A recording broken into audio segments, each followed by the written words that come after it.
நான் உனக்கு ஒரு சவால் வைக்கிறேன். நான் 5 வருஷம் உனக்கு டைம் கொடுத்துருக்கிறேன். சரி வா, 7 வருஷம் எடுத்துக்கோ. 7 இயர்ஸில் 10 வருஷம் எடுத்துக்கோ. ஏன், எனக்கு ரிட்டையர் ஆகிறதுக்கு இன்னும் டைம் இருக்கு. வா, எங்கோ ஒரு ஃபைல் இருக்கு, எங்கேயோ ஒரு கிரீன் பென் இருக்கு, 2 ஆளை தேடிட்டு இருக்கு. ஒருத்தன் ஃபைல் எடுத்துக்கிட்டு கேபின்குள்ள நுழைஞ்சு இந்த பென் ஒருத்தங்கிட்ட வரணும். அந்த பெண்ணார் எடுத்து இந்த ஃபைலில் கையெழுத்து போடணும். 10 வருஷத்துல ஒன்று ஃபைல் என்கிட்ட இருக்கும், இல்லைன்னா பெண் என்கிட்ட இருக்கும். நான் உனக்கு அந்த சவாலை விட்டு கொடுக்குறேன். உன் கையில ஃபைல் இருக்க போதா, என் கையில பெண் இருக்க போதா? நீ கேபின் தட்டிட்டு உள்ள வந்து மேம் அப்படின்னு என்கிட்ட கையெழுத்து வாங்க போறியா, இல்லை நான் கேபினை தட்டி உள்ள வரும்பொழுது நீ அந்த கிரீன் பென் வச்சுக்கிட்டு உட்காந்துருந்து மேம் அப்படின்னு நான் உன்கிட்ட கையெழுத்து வாங்க போறேன்னா? நான் டீச்சர் இல்லையா, நான் ஆசீர்வதிக்கிறேன். நான் ஃபைல் எடுத்துட்டு உன் கேபின்குள்ள வர, அந்த கிரீன் பென் வச்சுக்கிட்டு நீ கையெழுத்து போடு. நீ போடு. வரணுமே. ரொம்ப கடுமையான பயணம். கிரீன் பென் கையில எடுக்கிறதுக்கான பயணம் கடுமையான பயணம். ஒரு முறை அப்படித்தான், நான் தமிழ் பேச்சு எங்கள் மூச்சுல நடுவரா இருக்கிறேன். ஒரு பையன் அப்படி கிராஸ் பண்ணிட்டு போறான். போன 10 வருஷத்துக்கு முன்னால 2008 அவன் ஜெயிக்கல. ஆனா அவன் பேசினதை நான் பாக்குறேன். நான் நடுவரா சுட்டிகளுக்கு உட்கார்ந்துருக்கேன். இந்த பையனுடைய அந்த ஸ்டைல் பிடிச்சிருந்தது எனக்கு. ஆனா அவன் செலக்ட் ஆகல, போயிட்டான். போன வருஷம் ராஜபாளையம் கம்பன் கழகத்துக்கு போகும்போது ஒரு டவாலி முன்னால வராரு. ஒருத்தர் கலெக்டர் உட்கார்றாரு. ஜெயசீலன்னு பேர், விருதுநகர் கலெக்டர். அவர் ஸ்டேஜ்ல நின்று சொல்றாரு, தமிழ் பேச்சு எங்கள் மூச்சிலெல்லாம் இவங்களை நான் நடுவராக பார்த்துருக்கேன். இவங்க கம்பன் கழகத்துலலாம் நிறைய பேசுவாங்க. அவங்க வந்த உடனே என் கை கால்லாம் நடுங்கி போச்சு. அவங்க தானான்னு நின்று பார்க்குறேன். நான் சிறுவனாக பார்த்து போட்டியில் வெற்றி பெறாமல் வெளியேறிய ஒரு சிறுவன் இன்னைக்கு கலெக்டரா அங்க உட்கார்ந்துருக்கான். உட்கார முடியுங்க. ஜேர்னி, வாழ்க்கை உங்களுக்கு ஜேர்னி கொடுக்குது. எத்தனை பேர் அதை செலக்ட் பண்றீங்க? இந்த மூங்கில் காட்டில் எந்த மூங்கில் புல்லாங்குழல்? யாரோ ஒருத்தர் புல்லாங்குழலாக இருப்பீங்கல்ல, யார் அது? அதனால் நான் இந்த கருத்தை சொல்லிவிட்டு போறேன். உங்களுக்கு உள்ள ஒரு இக்னைட், ஒரு விஷயத்தை இக்னைட் பண்ணிட்டு போறேன். ஒவ்வொருத்தருக்குள்ளேயும் அந்த நெருப்பு இருக்கு. இக்னைட் பண்றதுக்கு தான் ஒருத்தர் இல்ல. அதை ட்ரிகர் பண்ணி விட்டோம்னா அது கொழுந்து விட்டு எரியும். இந்த தாய் சொல்லுகின்ற ஒரு வார்த்தையை நீ எழுதி வைத்துக்கொள். இந்த விநாயகர் உனக்கு ஒரு விஷயத்தை சொல்றார். யானை நம்ம கிட்ட பிச்சை கேட்குங்க, கையை நீட்டி நீட்டி பிச்சை கேட்கும். ஆனா இதுவும் யானை தான், இதுகிட்ட நாம பிச்சை கேட்போம். அப்படித்தானே? நாம கேட்கிறோம்ல, அது நமக்கு கொடுக்குது இல்ல. வெளியில இருக்கிற யானை நம்ம கிட்ட பிச்சை வாங்குது. ஒரே காரணம் தான், யானைன்னா மதம் பிடிக்கும். மதம் பிடிச்சா அது உலகத்தை அழிச்சிரும். அந்த மதத்தை அடக்கிறதுக்குன்னு ஒரு ஆயுதம் இருக்கு, அதுக்கு பேர் அங்குசம். பிச்சை எடுக்கிற யானை தன் பலவீனத்தை அடக்கக்கூடிய ஆயுதத்தை பாகன் கையில் கொடுத்திருக்கிறது. இந்த யானை தன் கையிலேயே வைத்திருக்கிறது. எந்த ஒரு மனிதனும் தன் பலவீனத்தை அடக்கக்கூடிய ஆயுதத்தை அடுத்தவர்கள் கையில் கொடுத்திருப்பானோ அவன் பிச்சை எடுப்பான். எவன் ஒருவன் தன் கையிலே வைத்திருப்பானோ அவன் அடுத்தவர்களுக்கு பிச்சை போடுகின்ற அளவிற்கு கடவுளாக உயர்வான் என்று விநாயக தத்துவம் நமக்கு சொல்லி நிற்கிறது. உங்கள் பலவீனத்தை நீங்கள் அடக்கிக் கொள்ளுங்கள். யாரும் எனக்கு சொல்ல தேவை கிடையாது. என்னுடைய பர்ஸை திறந்து பார்த்தீங்கன்னா இருக்கு அதுல பணம். என்னுடைய போன் 256 GB. என்னுடைய பேங்க்ல பேலன்ஸ் இருக்கு. I have my own territory. ஆனால் நான் பல விஷயங்களுக்கு நோ சொல்கிறேன், இன்றளவும் சொல்லிக் கொண்டிருக்கிறேன். வாய்ப்புகள் உன்னை எப்படி தேடி வரும் என்றால், பலவீனங்களுக்கு நீ பலியாகாமல் பலங்களை பெருக்கிக் கொண்டே போனால் மட்டும்தான் வெற்றி. பலவீனங்களுக்கு பலியாகின்ற பொழுது இந்த வாழ்க்கை உன்னை தோற்கடிக்கிறது. பலங்களை கூட்டிக் கொண்டே பலவீனங்களை வெட்டி கொண்டே போகின்ற பொழுது வாழ்க்கை உனக்கு வெற்றியை தருகிறது. சிரிக்கிற, அழுற, வெளியில இந்த வருது, உள்ளிருந்து தான் வெளிப்படுற. நீ முடிவு செய், நீ யாராக வரணும்னு. நான் இன்னைக்கு ஒரு விஷயத்தை நான் உனக்கு இந்த தாய் சொல்லி தருகிறேன். உன் டைரி குறிப்பில் எழுதி வைத்துக்கொள். The only person under the sky will help you is you. இவங்க யாருமே உன்னை காப்பாற்ற முடியாது. நீ மட்டும் தான் உன்னை காப்பாற்ற முடியும். நீ மட்டும் தான் உன்னிலிருந்து எழுந்து நிற்க முடியும். ஓஷோ சொல்கிறான், Nobody is inferior, nobody is superior, nobody is equal either. People are incomparable. You are you and I am I என்று சொல்கிறார் ஓஷோ. நீயாக இருக்கிறாய், நான் நானாக இருக்கிறேன். இல்ல சுப்பீரியர் இல்லை, இதுல இன்ஃபீரியர் யாரும் கிடையாது. we are all unique. ஆனால் ஒன்று சொல்கிறேன் என் குழந்தைகளே, நமக்கு என்று விதிக்கப்பட்ட ஒரு உயரம் இருக்கிறது. அந்த உயரத்தை எட்டாம செத்துறாதீங்க. அந்த உயரத்தை எட்டிட்டு போங்க. ஒரு முறைதான் வாய்ப்பு வாழ்க்கைங்கிறது. there is only one time opportunity. அற்புதமான ஒரு விஷயத்தை சொல்றேன். இந்த மேடையில் இருக்கக்கூடியவர்களிடத்திலோ என்னிடத்திலோ இல்லாத அற்புதமான ஒரு விஷயம் உன் கையில் இருக்கிறது, இளமை. இந்த இளமையை பயன்படுத்து. ஒருவன் சொல்கிறான், என்னுடைய அத்தனை சொத்தையும், உலக பணக்காரன் சொல்கிறான், என் அத்தனை சொத்தையும் தன்னுடைய டிரைவர் கிட்ட சொல்றான், என் அத்தனை சொத்தையும் நான் உனக்கு தருகிறேன், உன்னிடத்தில் இருக்கும் இளமையை மட்டும் நீ எனக்கு தர முடியுமா? நான் இப்படி மறுபடியும் கோடி மடங்கு சம்பாதித்துக் கொள்வேனே என்று சொல்கிறான். Time. You have time, my dear children. Utilize that time. இதோ மார்ச் மாதம் வரைக்கும் உனக்கு டைம் இருக்கு. +2 முடிச்சிட்டேன்னு வச்சுக்க. இந்த ஸ்கூல்ல you no more you are a student. You are alma mater. உள்ளுக்குள்ள அப்படிதான் நுழைய முடியும். Now you have all the power. You have your chair. You have your books. You have your examination room. You have your question paper. You have your register number. Just make use of it. Just put your signature up. இது எப்படி இதை meet out பண்றதுங்கிறத ஒரு விஷயத்தை நான் விதைச்சிட்டு போறேன். Bible படிச்சிட்டு இருந்தேன். நான் நிறைய படிப்பேன். என்னன்னு தெரியல, படிச்சுக்கிட்டே இருந்தாதான் ஏதோ எனக்கு என் அம்மாவோ என் குருவோ என் கையை பிடிச்சிக்கிற மாதிரி ஒரு புக்கு கையில் இருந்துக்கிட்டே இருக்கும். அந்த புக்கை கூட நீங்கள் கொடுக்கும்போது பேக் பண்ணி கொடுத்ததுல எனக்கு உடன்பாடு இல்லை. உள்ள என்ன இருக்குன்றது இன்னைக்கும் மனசு அடிச்சுக்கிட்டே இருக்கு. போன உடனே பிரிக்க பார்த்தா அதுக்குள்ள நீங்க அதை சால்வை போத்தி அதெல்லாம் கொடுத்துட்டீங்க, இல்லைன்னா பிரிச்சிருப்பேன் உடனே. புத்தகங்கள், ரீட் புக்ஸ், அது உனக்கு வேறு ஒரு வளர்ச்சியை தருகிறது. நான் அதற்கு சாட்சி. ஒரு பாட்டு மனப்பாடம் பண்ணேன்னு வச்சுக்கேன், 5 நாட்டுக்கு போயிருவேன். நான் இதுவரைக்கும் 31 நாடுகள் போயிருக்கேன். ஒரு டிக்கெட்டையும் என் சொந்த செலவுல வாங்கினது கிடையாது. இப்ப நாமக்கல் வந்ததும் சரவணன் சார் தான் பே பண்றாரு. என் டிக்கெட் நான் வாங்கினதே இல்லை. எங்க அம்மா எனக்கு ஒரு வார்த்தை சொல்லுவாங்க, பெரிய வார்த்தைகளை நம்பு.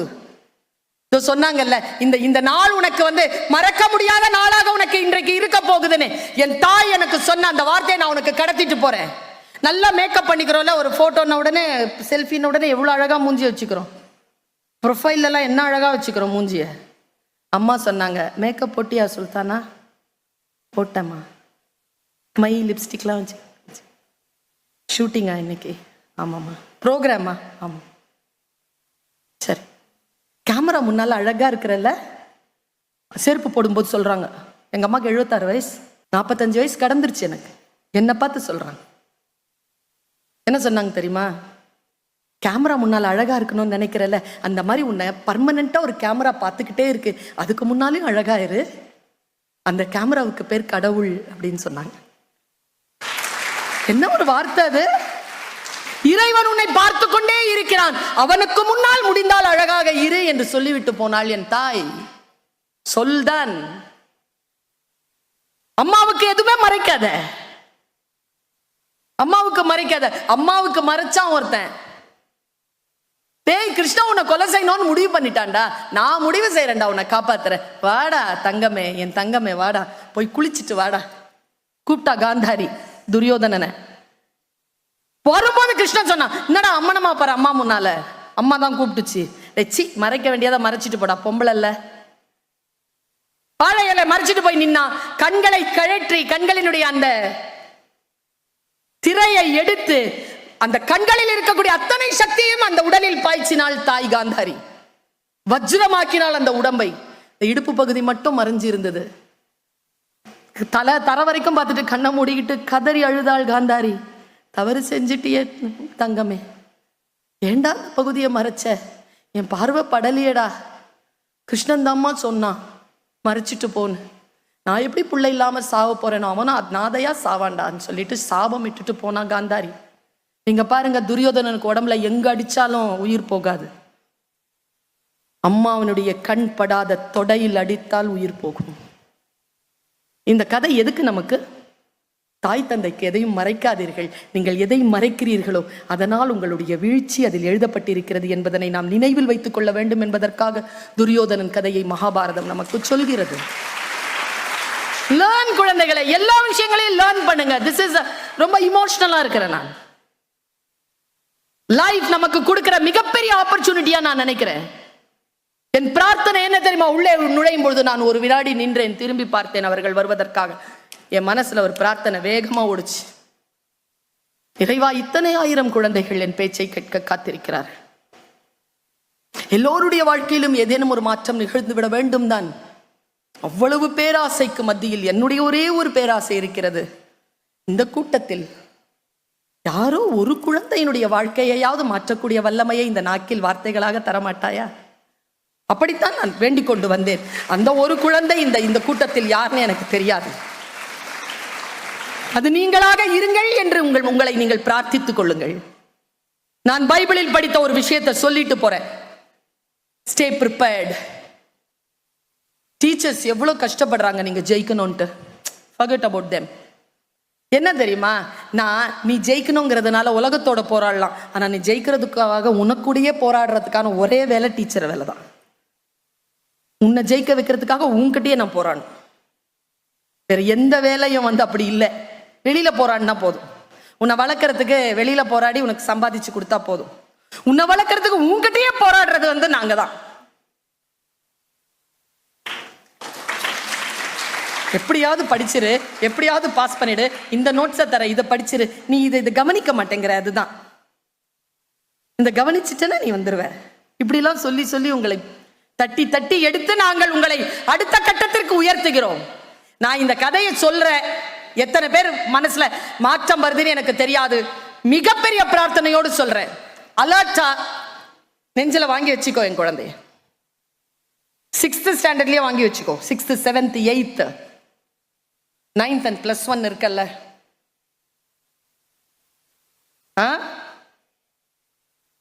10th இருக்கியா? 10th ஸ்டாண்டர்டுக்கு சொல்றேன். என்ன சொல்றாங்க இவங்கெல்லாம்? 10th முடிச்சா வாழ்க்கையில ஜெயிச்சிடலாம் தானே சொல்றாங்க. +1 கிட்ட கேட்டுப்பார்.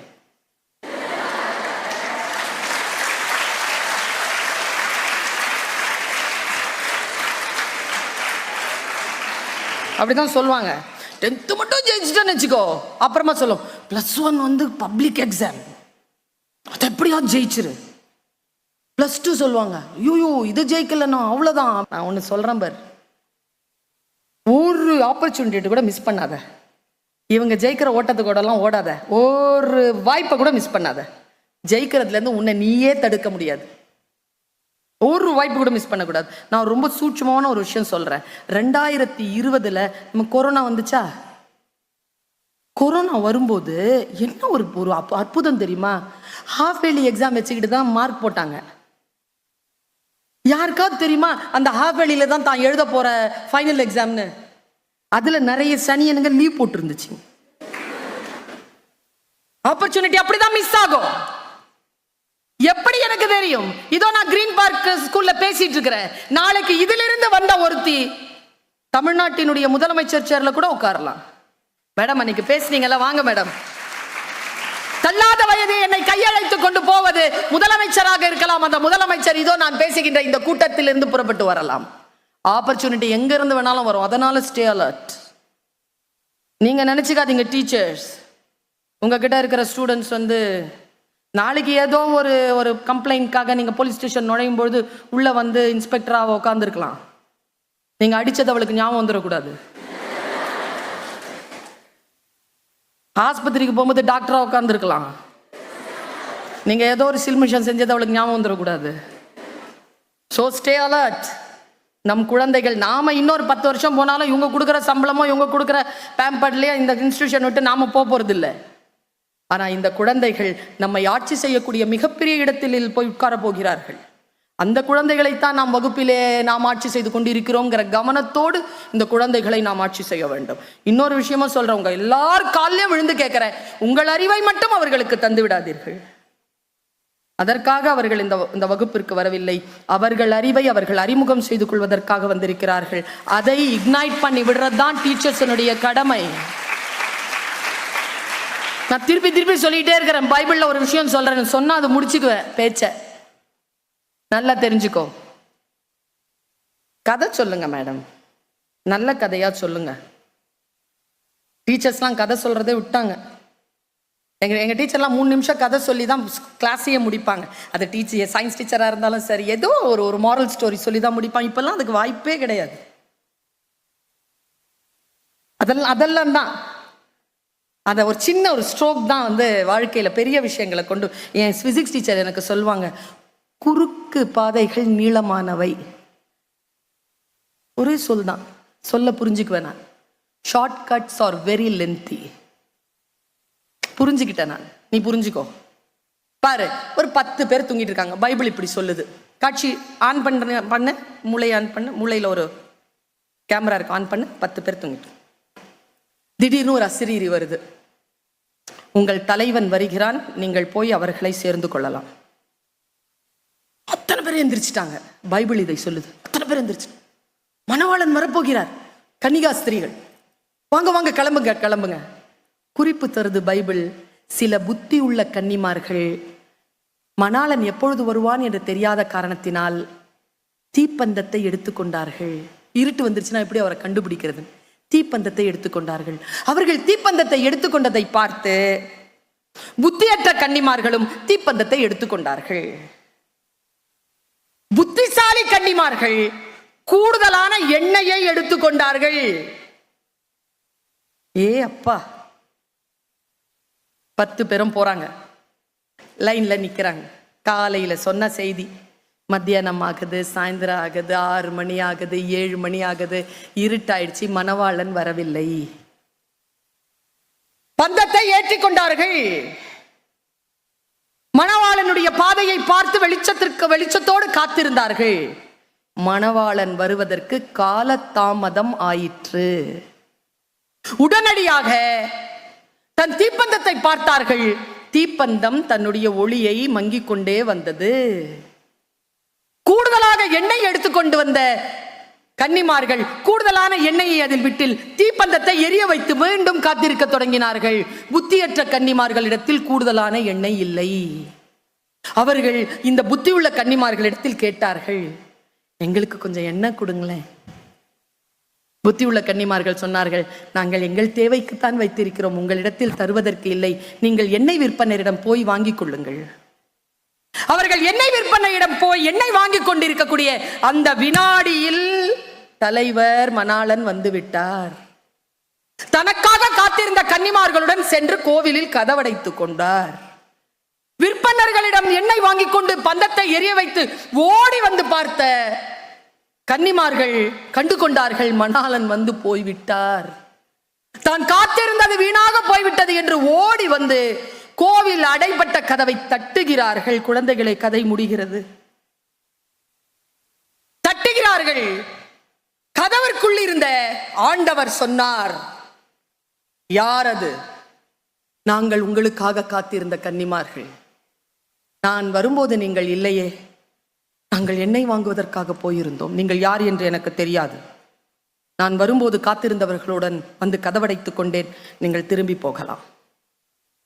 கதை முடியுதுங்க. கடவுள் அவர்களை ஏற்றுக்கொள்ளவில்லை. கூடுதல் ஆயத்தத்தோடு இல்லாதவர்களை வாழ்க்கை மறுதலிக்கிறது என்று பைபிள் ஆண்டவர் மீது கதையை வைத்து சொல்லித் தருகிறது. Stay prepared my dear children. Additional பிரிப்பரேஷனோட இருங்க. யாருக்கு தெரியுமா இந்த உலகம் வாய்ப்பு தருகிறது? யார் ஒருவர் அடிஷனல் குவாலிஃபிகேஷனோட இருக்கிறார்களோ அவர்களுக்கு தான். Just have additional qualification. அடிஷனலா என்ன பண்ண முடியுமா? அடிப்படையாக இருப்பதையே நீங்க வந்து பார்த்துட்டு இருக்கிறீங்கன்னா அதுக்கு மேல ஏறி நிக்கணும். அவங்களுக்கு தான் வெற்றி. இந்த உலகம் போட்டிகளால் நிரம்பி இருக்கிறது. நான் ஒரு பாம்பு பண்ணைக்கு போயிருந்தேன் சாண்டியாகோல. நிறைய பாம்பு பார்க்கறத நான் ரொம்ப பிடிக்கும் எனக்கு. பார்க்க சூப்பர். அது பாம்பு என் கண்ணில் பட்டுடும். அன்னைக்கு பாம்பு பண்ண இருந்துச்சு சாண்டியாகோல. என் கூட பெரியவங்க பேச்சாளர்கள்லாம் வந்திருந்தாங்க. அவங்க சொல்லிட்டாங்க போகலாம் பர்வீன். ஒருத்தர்கிட்ட நான் அந்த ஷரவன் சார் மாதிரி ஒருத்தர் என்னுடைய organiser, sir snake park sir பார்த்துட்டு மேடம் 3 கிலோமீட்டர் மேடம் பார்க்க முடியாது. இல்லை சார் பார்க்கணும் சார். $15 மேடம் நான் கொடுக்குறேன் சார். சார் மேடம் பயப்படுவீங்க மேடம், வேண்டாம் மேடம். நானா சார் நீங்கள் வருவீங்கல்ல? நான் எனக்கு பயம் இல்லை மேடம், நான் வருவேன். டிக்கெட் வாங்கிட்டாங்க சார். போய் பெரியவங்க சொன்னாங்க சரி பர்வீன் நாங்கள் உட்காந்துருக்கோம், நீ போய் பார்த்துட்டு வாங்க. டிக்கெட் வாங்கிட்டு வந்தாருங்க. கையில் கொடுக்குறாரு குழந்தைகளை டிக்கெட்டை. நான் என் கையில் டிக்கெட், நீங்கள் இங்கே போங்க மேடம் வரேன்னாரு. உள்ளே போன பாருங்க, டொப்புன்னு கதவு மூடிருச்சு. அந்த ஆள் வரல.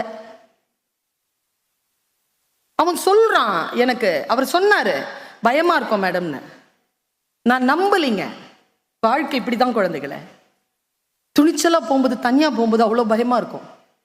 துணிச்சல் தான். உள்ள போன பாருங்க குப்புன்னு இருக்குங்க. நான் ஆசீர்வதிக்கிறேன் சாண்டியாகோல அந்த அந்த ஜூக்கு போங்க. குப்புன்னு அடைச்சிட்டு பின்னால் அந்த வாய்ஸ், டாக்டர் சுல்தானா.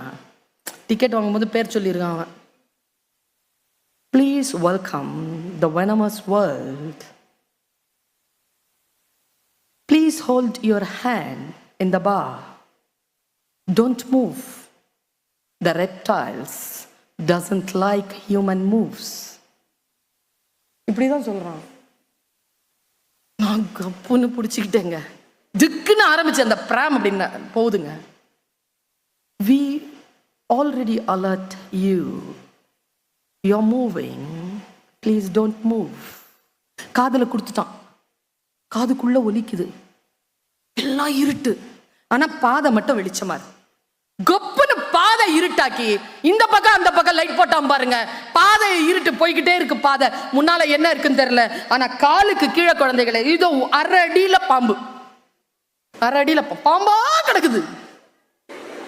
பாம்புனா பாம்பு, பாம்பு கலர் கலரா பாம்பு. இங்க இருக்கிற எல்லா கலர்லயும் பாம்பு. தண்ணி பாம்புல இருந்து அனகோண்டா வரைக்கும் உலகத்துல இருக்கிற எல்லா பாம்பும் லட்சக்கணக்கான பாம்பு குழந்தைகள். இந்த சனியம் பிடிச்சவன் 3 கிலோமீட்டர் தான் நகருது. 55 நிமிஷம் எப்படி இருக்கும்? ஆனா என்னன்னா மூவ் பண்ணா கொத்திரோங்கிறான். கால் அடியில இருக்குடா. பயந்து வியர்த்து வியர்த்து போய் முஞ்சி போச்சுங்க. டுபுக்னு இறங்கி ஓடி போலான்னு பார்த்தா லைட் போட்டான். எனக்கு முன்னால ஒரு 10-15 பேர் இருக்கிறாங்க. வேர்த்து இனிமேல் பாம்பு பாப்ப. எல்லா கண்ணா கடவுளுடைய வைல்ட் பியூட்டி. மை காட், இவ்வளோ பியூட்டியையும் பார்த்தேன். எல்லாத்தையும் பார்த்துட்டு அப்படியே வந்துட்டு சரி வெளியில போலான்னு பார்த்தா இந்த பெரிய ஒரு கூண்டு, கண்ணாடி கூண்டு. அதுக்குள்ள ஒரு 12-16 அடிக்கு ஒரு பாம்புங்க. அப்படி சுத்திட்டு உட்காந்துட்டு அது நம்மளெல்லாம் பார்த்த உடனே அப்படி எழுந்துருச்சு. அப்படி நின்னுது பாருங்க, கிங் கோப்ரா. அப்படி நின்னுச்சு, அப்படி காட்டுச்சுங்க எங்களுக்கு. நான் அப்படி அட பாவி கடவுளே, இதான் தரிசனமா? இப்படி பாக்குதுங்க. அது இந்த பெரிய இருக்குங்க தலை. அப்படி இருக்கு தலை. எப்படி இருக்குதோ அப்படியே இருக்குது கால் வரைக்கும். பெருசு. பின்னால 2000 ஸ்க்ரோலிங் போகுது. அந்த அந்த பாம்புக்கு பேர் கிங் கோப்ரா. அவன் சொல்றான், ஏன் இது கூண்டுல இருக்கு தெரியுமா? நீ பார்த்துட்டு அந்த லட்சக்கணக்கான பாம்பு தான் இதுக்கு உணவு. பாம்பை தின்று வாழும் பாம்பு. It is called king of snakes. இதனுடைய குட்டிக்கு இருக்கிற விஷயம் தான் இதுக்கும். இது முட்டையிட்டு குஞ்சு பொரிக்கும், குட்டி போடும். என்னென்னமோ சொல்றாங்க. எனக்கு பார்த்து எப்போ அது வேற திரும்பி திரும்பி என்ன பார்க்குது. கண்ணு என்ன மாதிரியே இருக்குது, பெருசா இருக்குது. நான் அதுவும் கண்ணை பார்த்துக்கிட்டோம். என்ன தைரியம் எனக்கு? கண்ணாடி கூண்டுக்கு உள்ளதானே. அது வெளியில ஏன் இல்லைன்னா எல்லாம் தின்னுடோன்றதுனால கூண்டுல போட்டு வச்சிருக்காங்க. அப்படியே பார்த்து சரி ஒரு செல்ஃபி எடுத்துக்கிட்டேன். அதோட இருக்கு, நான் சாருக்கு அனுப்புறேன், நீங்க வேணா போட்டு காட்டுங்க பிள்ளைகள். நானும் அதுவும் இப்படி பார்த்துட்டு இருக்கோம். அது என்ன பார்க்குது, நான் கேமராவை பார்க்குறேன். நீ வாடி உள்ள, வெளியில இருக்கிறதுனால தானே இவ்வளோ திமுறா இருக்கிறங்கிற மாதிரி அது என்ன பார்க்குது. சரிண்ணே சரி வெளியில போலான்னு பார்த்தா இத்தனோண்டு ஒரு சின்ன கூண்டு குழந்தைகளை. நான் இந்த அனுபவத்தை சொல்லிட்டு உட்கார்றேன். சின்ன கூண்டு, இதுகிட்ட இல்ல ஆட்கள். It's a crowd puller. It's like me. பயங்கரமா அப்படி இருக்குங்க. அது இத்தனோண்டு தான் இருக்கு. இதெல்லாம் இது இப்படிதானே பாக்குது இந்த பாம்பு. அது எப்படி அங்க இருக்குது அங்க இருக்குது இங்க இருக்குது. ஒரு நிமிஷம் உட்காரலைங்க. அது கூண்டுல போட்டு வச்சிருக்கான். ஒரே ஒரு ஸ்க்ரோலிங் தான் போகுது. அதுக்கு பேர் வந்து சவுத் ஆப்பிரிக்கன் ஸ்னேக். அதுக்கு பேர் பிளாக் மாம்பா. Black Mamba. அது குட்டி, பெருசு இல்ல, குட்டி. போட்டுட்டு ஒரே ஒரு ஸ்க்ரோலிங். அதுக்கு எல்லா ஸ்க்ரோலிங் கிரீன்ல போகுது, இதுக்கு மட்டும் ரெட்ல போகுது. நீங்க எல்லாம் ஆச்சரியப்படுவீங்க, இது ஏன் தனியா கூண்டு இருக்கு, லட்சக்கணக்கான பாம்போட இல்ல. கிங் கோப்ராக்கு தலைமையில இருக்குது அந்த பாம்பு. ஏன்னா இதுதான் கிங் கோப்ராவை கொல்லும் பாம்பு. அப்படி இருக்கு. இவங்க எல்லாம் கிங் கோப்ரா. இந்த உலகத்துல யாரெல்லாம் வரலாறு படைத்தார்களோ அவர்கள் எல்லாம் கிங் கோப்ரா. ஆனால் வரும் தலைமுறையாகிய நீங்கள் தான் பிளாக் மாம்பா. பிளாக் மாம்பாவா இருங்க. என்னதான் உங்களுக்கு முன்னால ராஜநாகம் வந்தாலும் அந்த ராஜநாகத்தை கொல்லுகின்ற பிளாக் மாம்பாவாக வாருங்கள் என் குழந்தைகளே. சிறகு விரித்து பறங்கள். நீங்கள் சிட்டுக்குருவியாக இருப்பதாக இவர்கள் நினைக்கிறார்கள். கிடையாது. என்னை போல நீங்களும் ராஜாளிகள் தான். வானம் விரிந்திருக்கிறது. சிறகை விரிப்பதற்காக நானும் காத்திருக்கிறேன். நீங்கள் காத்திருக்காமல் சிறகை விரியுங்கள். வாருங்கள், பரப்போம். வானம் நமக்காக காத்திருக்கிறது. யாருடைய சிகரத்தையும் தொட்டு விடாதீர்கள். ஏனென்றால் அடுத்தவர்கள் தொட்ட சிகரத்தை தொடுவது அல்ல சிகரம் தொடுவது. நம் உயரத்தின் எல்லையை தொடுவதுதான் சிகரம் தொடுவது. அந்த சிகரம் தொட்ட குழந்தைகளாக உங்களை பார்க்க வேண்டும், சந்திக்க வேண்டும் என்கின்ற மிகப்பெரிய பேராசையோடும் பிரார்த்தனையோடும் ஆசீர்வாதங்களோடும் உங்களுக்கு மீண்டும் என்னுடைய சுதந்திர தின நல்வாழ்த்துக்களை சொல்லி நிறைவு செய்கிறேன். நன்றி, வணக்கம்.